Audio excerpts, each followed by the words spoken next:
वातावरण को प्राकृतिक रूप देना चाहिए। पर्यावरण की बात आपने सामने रखी है, उसको लेकर के ही कुछ आगम के आधार से आपके सामने भाव रखने का मन हो रहा है। कई बार यह विकल्प मन में आता है,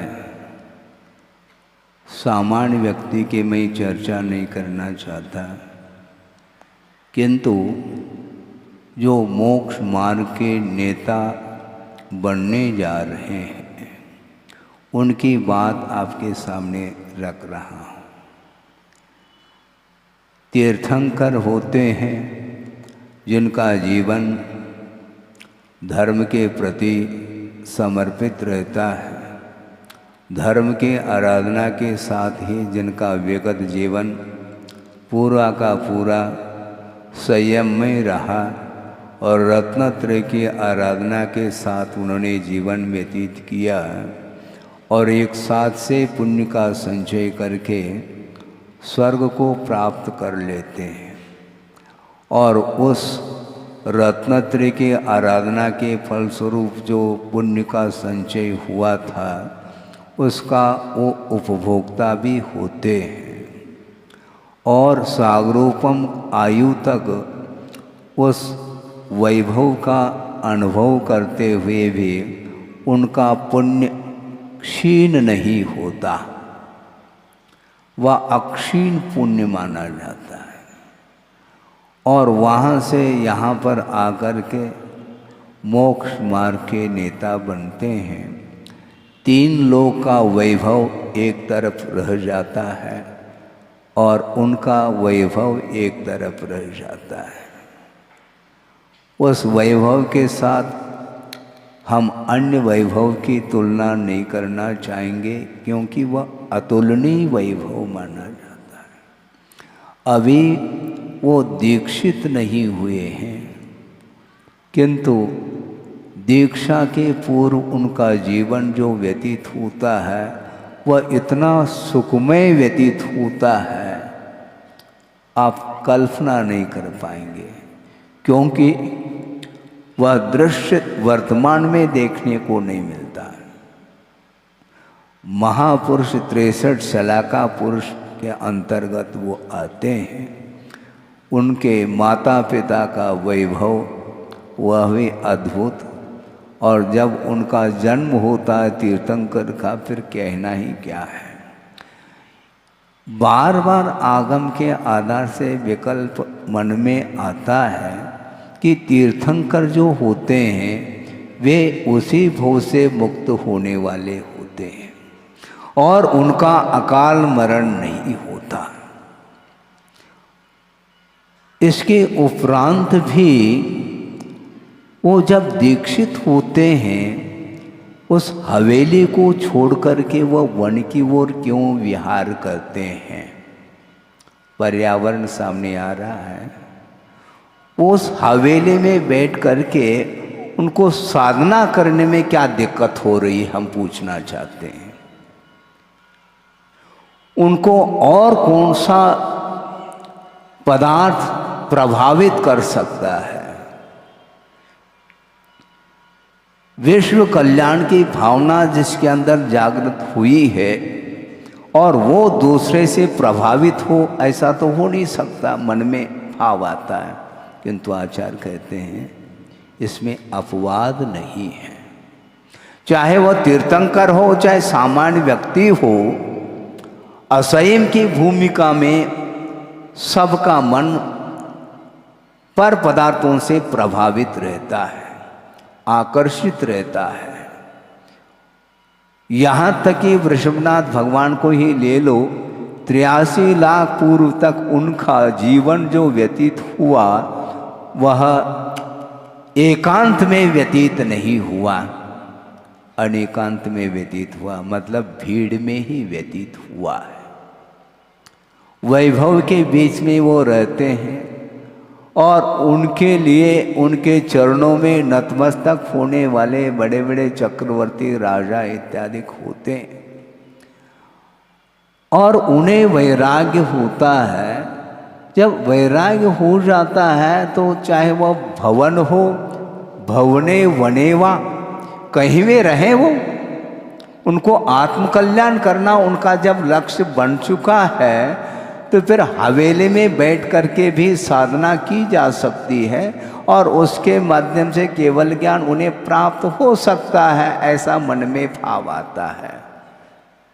किंतु आचार्य कहते हैं नहीं, ये प्राथमिक भूमिका है। जब तक साधना में प्रौढ़ता नहीं आती है तब तक संयम के अनुपालन करने के लिए उपयुक्त वातावरण की बड़ी आवश्यकता होती है। इसलिए प्राकृतिक वातावरण में जाना उनका लक्ष्य बना रहा और वह भले ही पालकी पर आरूढ़ हो गए, ये बात अलग है, किंतु पालकी से उनको कोई भी अटैचमेंट नहीं था, एक नियोग समझ लो, और वह निकल जाते हैं। प्राकृतिक वातावरण उद्यान में भी देखने में आता है और सुदूर वन में जाकर के पर्वत के ऊपर अथवा पर्वत के तलहटी में कहीं भी एकांत में बैठ जाते हैं तो हमें ध्यान लगाने की आवश्यकता नहीं पड़ती। ध्यान केंद्र खोलने की कोई ज़रूरत नहीं है, वहाँ पर ऑटोमेटिक ध्यान लगता है। कई बार हमने भी महसूस किया है, जब जंगल आदि के निमित्त को लेकर के जब जाते हैं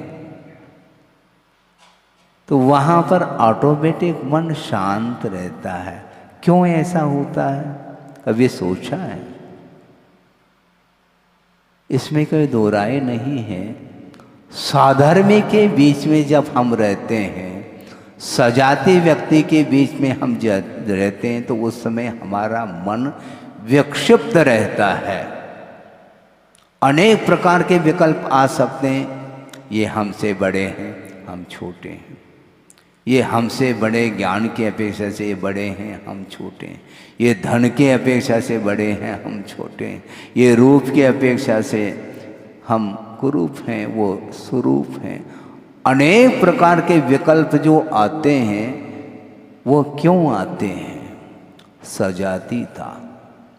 और मान लो जहाँ पर गौशाला है वहाँ पर देख लो, वहाँ पर गायें चर रही होती हैं तो उनके बीच में रहते हैं तो वहाँ पर छोटे बड़े की कोई परिकल्पना नहीं रहती है। प्राकृतिक वातावरण इसी को बोलते हैं। बार बार पुरुषार्थ करने के उपरांत भी मन क्षुब्ध रहता है, विक्षिप्त रहता है, विकृत रहता है, क्योंकि विकार जो उत्पन्न होता है वह प्रकृति के अभाव में होता है। ये विकृति और प्रकृति इन दोनों का तालमेल नहीं बैठता है।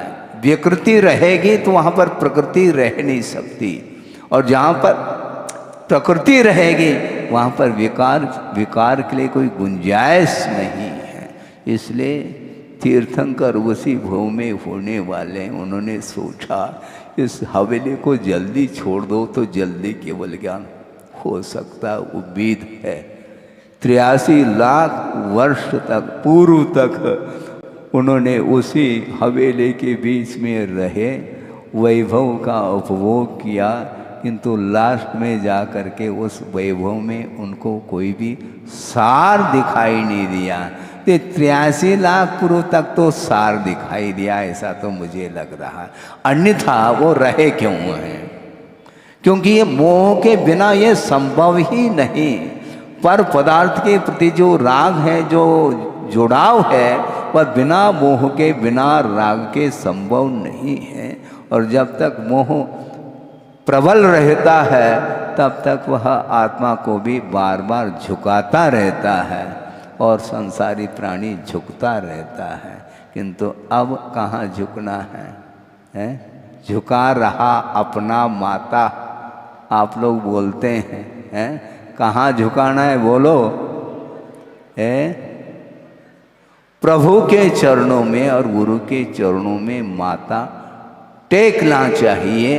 अन्यत्र कहीं भी चले जाओ तो आपको कोई भी वह शांति और मोह से ऊपर उठ करके आत्म तत्व के अनुभव करने के लिए आपको वातावरण नहीं मिल पाएगा। इसलिए बड़े बड़े महानगरी दिल्ली है, बॉम्बे है, कलकत्ता है और भी बहुत सारे शहर हैं, वहाँ पर शहर में रहना उपयुक्त नहीं, किंतु जहाँ पर शेर रहता है वहाँ पर रहना उपयुक्त है। वन्य पशुओं के बीच में रहना पसंद है, किंतु जहाँ पर रागमय वातावरण है वहाँ पर एक क्षण रहना भी उनको पसंद नहीं है। बार बार हमें विकल्प होता था, गुरुदेव के सामने भी यह विकल्प रखा गया, किसी के थ्रू रखा गया हो ये बात अलग है, किंतु मुझे स्मरण में है और ये पनागर की ही बात है। ये प्रसंग उन्होंने ये कहा कि ध्यान रखो, ये राग द्वेष और मोह जो है ना किसी को छोड़ता नहीं। इसलिए नहीं छोड़ता क्योंकि उसका बंद स्वयं ने किया है, राग पूर्वक बंद किया है तो उस चपेट में वह तीर्थंकर भी आ जाता है। बंद किया है तो काटने के लिए वहाँ जाना पड़ेगा जहाँ पर वातावरण निर्मित रहता है। प्राकृतिक रूप से वहाँ पर वातावरण निर्मित कराने की कोई आवश्यकता ही नहीं है। सुदूर एकांत में जाकर के बैठेंगे तो 5 मिनट नहीं लगता, सारे विकल्प शांत हो जाते हैं। गिरनार की बात है, गुरुदेव संघ सहित वहाँ पहुँचे हैं वंदना के लिए और ऊपर जा करके वंदना करके बैठ गए और उन्होंने कहा वहाँ पर पक्षियों की आवाज़ है, उनका जो कलरव है वह किसी को डिस्टर्ब नहीं कर रहा था। क्यों? इसी को बोलते हैं विजातीयता। आप कोलाहल करेंगे तो मेरे अंदर भी कषाय जागृत हो सकती है, ध्यान रखो। किंतु पशु पक्षियों के बीच में यदि बैठेंगे तो उनको उठाने का कोई विकल्प सामने नहीं आता। कोई चिड़िया आकर के बैठ जाए मान लो, उसको उठाने का भाव होता है क्या? मान लो हम स्वाध्याय भी कर रहे हैं और चूँ चूँ चूँ चूँ कर रहे हैं तो कोई डिस्टर्ब नहीं, किंतु आप यदि चूँ चूँ करेंगे तो हमें उठ करके जाना पड़ेगा, क्योंकि आप तो उठेंगे नहीं। समस्या ये है, इसी को बोलते हैं विजाति था। क्षेत्र कोलाहल से प्रदूषित हो जाता है, इसी को शब्द प्रदूषण बोलते हैं। हाँ, और महानगरियों में यह सब चलता रहता है। ट्रैफिक हमेशा जाम है और वहाँ पर न कोई आवश्यक हम कर सकेंगे न किसी को करा सकेंगे। तो ऐसी स्थिति में गुरुदेव ने सोचा महानगरी के लोग अपने पास आ जाए तो काफ़ी है, हमें जाने की कोई आवश्यकता नहीं वहाँ पर, क्योंकि आ करके घंटे भर में वो चले भी जा सकते हैं। जैसे लाखा भवन में 1 घंटे भर आप रहते हैं, बाद में इस परिसर से के बाहर अपने आप चले जाते हैं, भेजने की कोई आवश्यकता नहीं पड़ती। इसलिए हम सोचते हैं कि इसी प्रकार अपने को भी करना चाहिए। वो आत्मकल्याण करने की दृष्टि से, धर्म आराधना करने की दृष्टि से आता है तो उसके लिए समय हम देते भी हैं, देना भी चाहिए, किंतु कोई शोरगुल नहीं होना चाहिए। अभी देखो पूरा ये लाखा भवन लगभग भर चुका है, किंतु एक व्यक्ति की भी आवाज़ नहीं आ रही है। वो आवाज़ गई कहाँ? केवल मेरी आवाज़ गूंज रही है, इसलिए आप शांत बैठें। मैं यदि शांत बैठूंगा तो आप नहीं बैठ पाओगे, तो तय है, पक्की बात है, क्योंकि आपको सुनना है। धर्म के प्रति आपकी रुचि है, भले ही 1 घंटे के लिए हो, इसमें कोई बाधा नहीं। धीरे धीरे संस्कार निश्चित रूप से धार्मिक संस्कार बढ़ते चले जाते हैं। तो हमने सोचा कि गुरुदेव देखो क्या सोचते हैं, अपन भी दृश्य देखते हैं और वो भी देखते हैं, और उनके लिए उदाहरण बन जाता है, हमारे लिए कोई उदाहरण बनता नहीं। हमेशा प्राकृतिक वातावरण में रह करके प्रकृति के बारे में निरंतर चिंतन मनन करना चाहिए। उसके माध्यम से विकृति, जो अनंतकालीन जो विकृति है, वह बहुत आसानी से वह विकृति शांत हो सकती है, जो करना चाहे उसकी बात है। तो इसलिए तीर्थंकर भी उसी भव से मुक्त होने वाले हैं। इसके उपरांत भी वन्य पशुओं के बीच में रहना वो पसंद इसलिए कर रहे हैं क्योंकि जब तक प्रौढ़ता नहीं आएगी तब तक राग भयानक है वो। बल्कि एक हाइकू भी आपके सामने रखना चाहता हूँ जो गुरुदेव ने ही दिया है कि वस्तुतः राग और द्वेष ये 2 तत्व हैं जो मोह की ही परिणति है। मोह के बिना राग द्वेष उत्पन्न हो ही नहीं सकते। और उन्होंने हाइकू में ये भाव दिया है कि वस्तुतः द्वेष से भी राग खतरनाक है। धार्मिक धर्मानुराग की बात नहीं कर रहा हूं, नहीं तो बहुत तनावपूर्ण स्थिति में आप लोग आ सकते हैं। उन्होंने हाइकू में ये दिया है, द्वेष से, आप सुन रहे हैं, ध्यान दो, द्वेष से राग विषैला होता है। द्वेष से राग विषैला होता जैसे शूल से फूल। हाँ, शूल से किसी को राग नहीं, किंतु फूल से है। शूल की कोई हार बनती है क्या? माला बनती है? नहीं। और फूल की माला तो बाजार में देखो वही माला दिखाई पड़ती है। राग हर व्यक्ति को पसंद है और जहाँ राग है तो वहाँ पर द्वेष भी पलता रहता है। एक के प्रति राग हो गया तो निश्चित रूप से दूसरे के प्रति द्वेष है ही, आप नकार नहीं पाएंगे। महाराज हमारे पुराने दोस्त हैं, लंगोटिया यार बोलते हैं आप लोग, हाँ, पुराने दोस्त, मित्रता इनकी प्रति है, इन्हीं के प्रति है, दूसरे के प्रति सामान्य। ये सब क्या है? ये जो जुड़ाव है ये राग का ही प्रतीक है। इसलिए द्वेष से राग विषैला होता, जैसे शूल से फूल। आप बगीचे में पहुंचते हैं, विभिन्न प्रकार के रंग बिरंगे फूल खिले हुए देखने को मिलते हैं और चारों ओर देखोगे तो वातावरण, सुगंधित वातावरण दिखाई पड़ता है। उसके उपरांत भी वहाँ पर फूल देख करके आपको आनंद आता है। इसके उपरांत भी आप तृप्त नहीं होते हैं, इसलिए तोड़ने का मन होता है आपका, है? होता है क्या नहीं? बिल्कुल होता है। किंतु उस फूल को तोड़ते समय आप कांटों से बसते हुए जाते हैं और तोड़ करके ले आते हैं, क्योंकि द्वेष हमेशा, द्वेष से कोई राग नहीं कर सकता। जो प्रतिकूल है वह वस्तु, जो अनिष्ट वस्तु हमेशा अनिष्ट ही रहेगा। समय समय पर वह उसके प्रति भी राग हो सकता है, ये अलग वस्तु है। किंतु जिस प्रकार इष्ट वस्तु के प्रति हमारा लगाव है उस प्रकार का अनिष्ट वस्तु के प्रति लगाव हो सकता है क्या? है? नहीं हो सकता है। किंतु वीतरागी की दृष्टि में समदृष्टि है, चाहे वह कांटा हो, चाहे वह शूल हो, चाहे वह फूल हो, दोनों के प्रति समान वृत्ति उनकी रहती है। इसलिए किसी भी प्रकार से मन में कोई विकल्प, कोई विकार संभव नहीं है।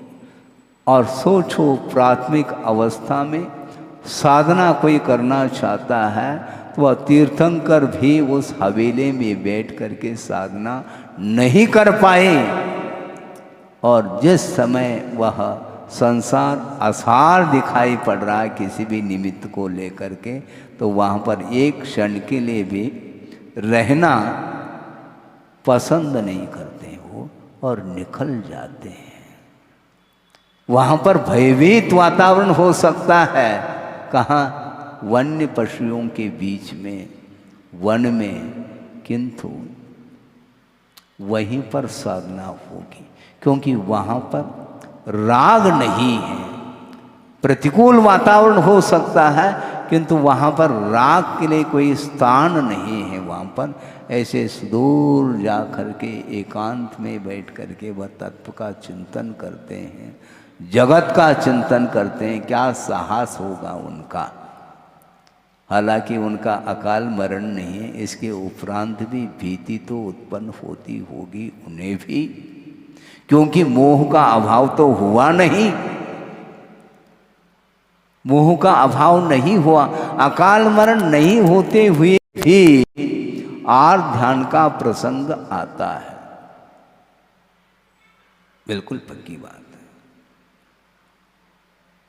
क्योंकि इष्टानिष्ट की परिकल्पना होने में कोई बाधा नहीं। बहुत जल्दी वह उस भूमिका से ऊपर उठते हैं, ये अलग विषय है, किंतु विपरीत वातावरण का प्रभाव उपयोग के ऊपर पड़ सकता है, पड़ता है। किंतु उन्होंने सोचा राग का वातावरण भयानक है उस वन्य पशुओं के अपेक्षा से, इसलिए उन्होंने सोचा इस हवेली में बैठ कर के 83 लाख पूर्व व्यतीत किया है, अभी भी जो है माथा टेक रहे हैं।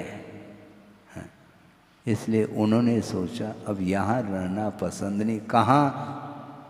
जहाँ पर पर्यावरण हो, प्राकृतिक वातावरण हो, तो वहाँ पर एकदम शांत हो जाता है मन। प्रयास करने की कोई आवश्यकता नहीं, बिना आयास के ही वह हो जाता है। बार बार मन नहीं लगता महाराज, क्यों नहीं लगता है? परिसर है ऐसा है, परिसर ऐसा है, उस परिसर में संभव नहीं। इसलिए संयम का अनुपालन जहाँ पर सुचारू रूप से हो, वहाँ पर रहने की आज्ञा आगम की आज्ञा है। इसलिए तीर्थंकर भी निकल गए, कट गए आप लोगों के बीच से।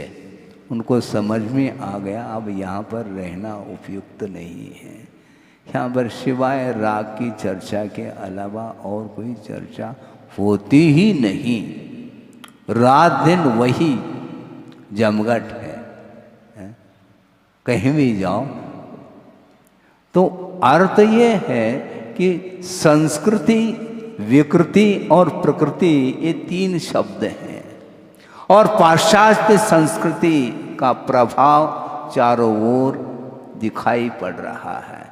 इसलिए उस संस्कृति के कारण मन में विकृति निरंतर आ रही है। इसलिए जहाँ पर पर्यावरण हो वहाँ पर यदि रहेंगे तो पाश्चात्य संस्कृति का प्रभाव समाप्त हो सकता है। हाँ, संसारी प्राणी उसको पसंद नहीं करता। महाराज वहाँ पर कौन है, अकेले तो हम रहेंगे, पुनः अकेले हैं, मैं अकेला कहाँ रहूँ? केला केला पसंद है, अकेला पसंद नहीं। राग पसंद है उसको, इसलिए अकेला रहना पसंद नहीं करता। जबकि आत्म तत्व का दर्शन बिना एकत्व के संभव नहीं है।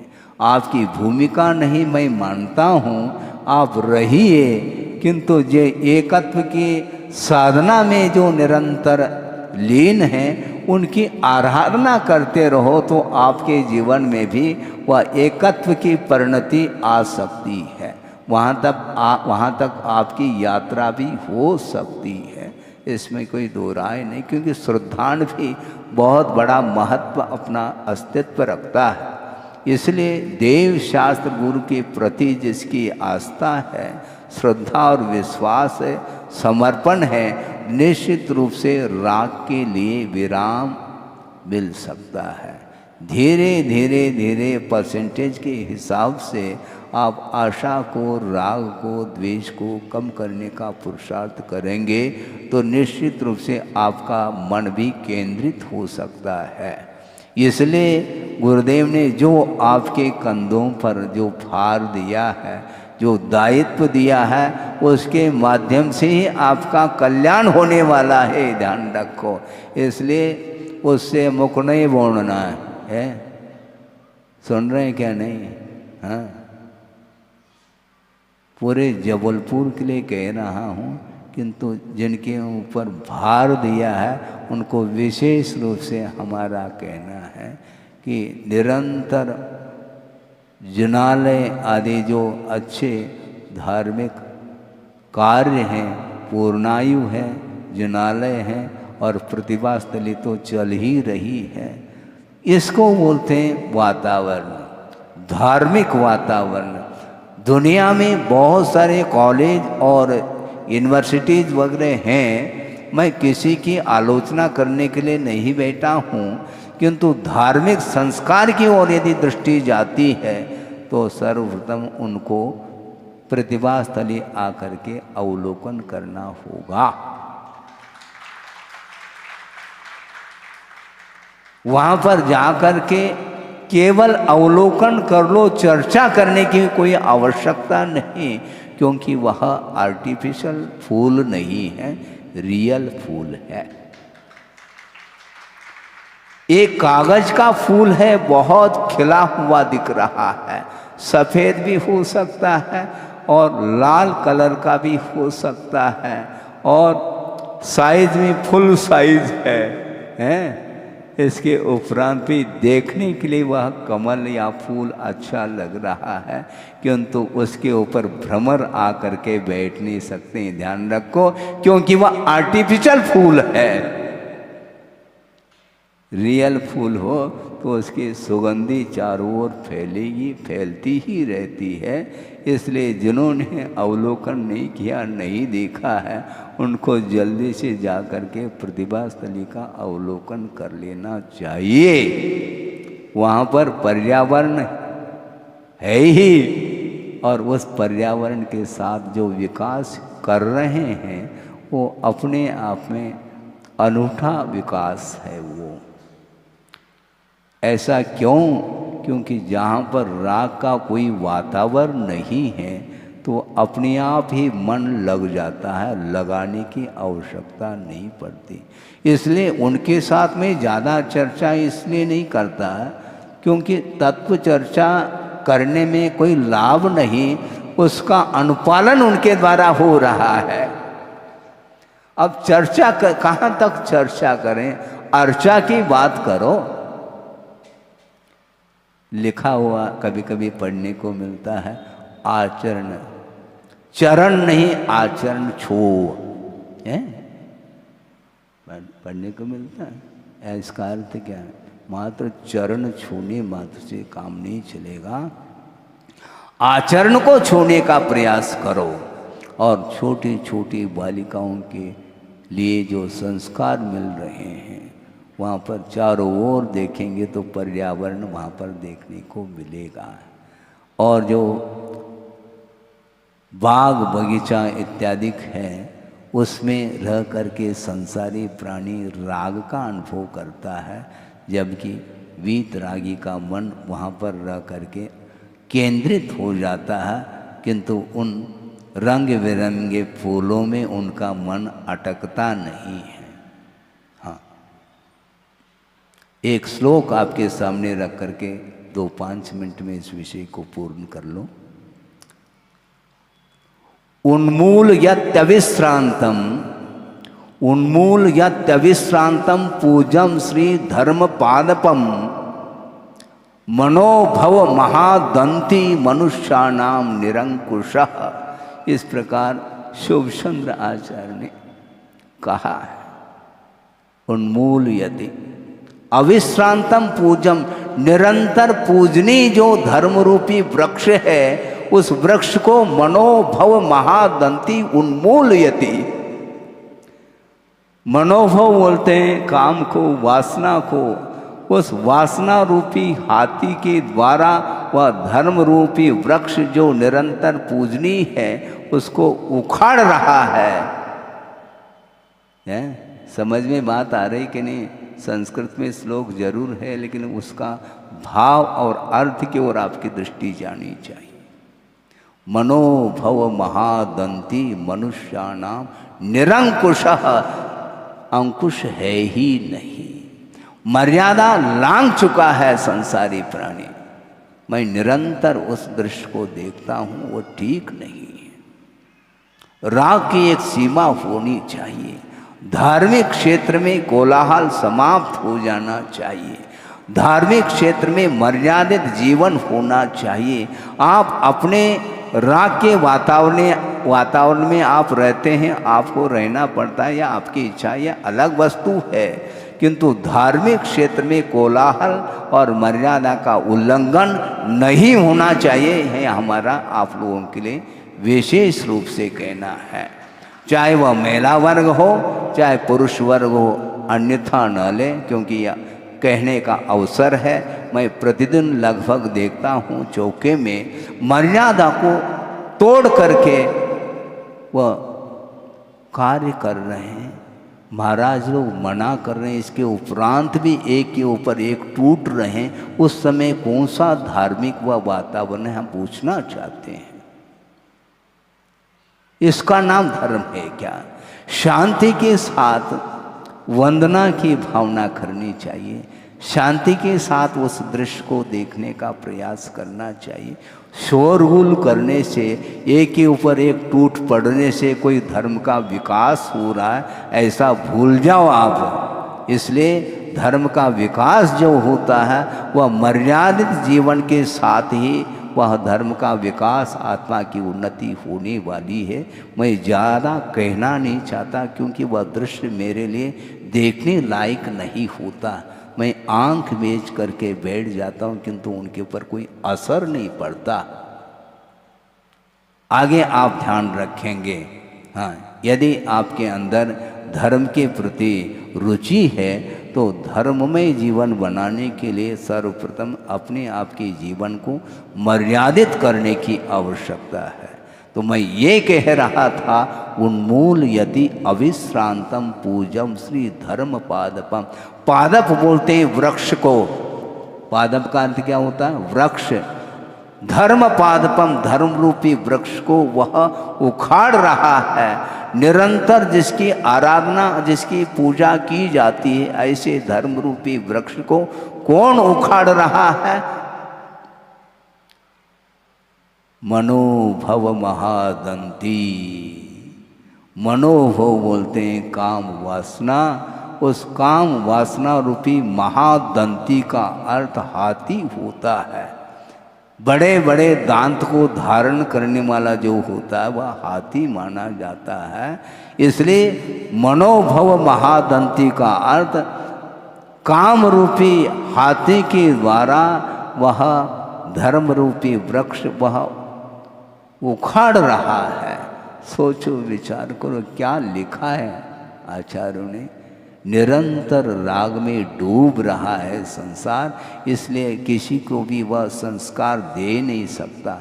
जो राग में डूबता है वह धार्मिक संस्कार दूसरे को दे कैसा सकता है? नहीं दे सकता। इसलिए आपका दायित्व है, जो भी माता पिता हैं उनके लिए विशेष रूप से मेरा कहना है, जो रागमय वातावरण निरंतर बढ़ता चला जा रहा है, इसमें यदि कोई कारण है और कोई कारण नहीं, पाश्चात्य संस्कृति है और उनके पाश्चात्य संस्कृति के कारण नित नए जो भी साधन आप लोगों के लिए उपलब्ध हो रहे हैं उसके कारण ही राग की उदीरना हो रही है।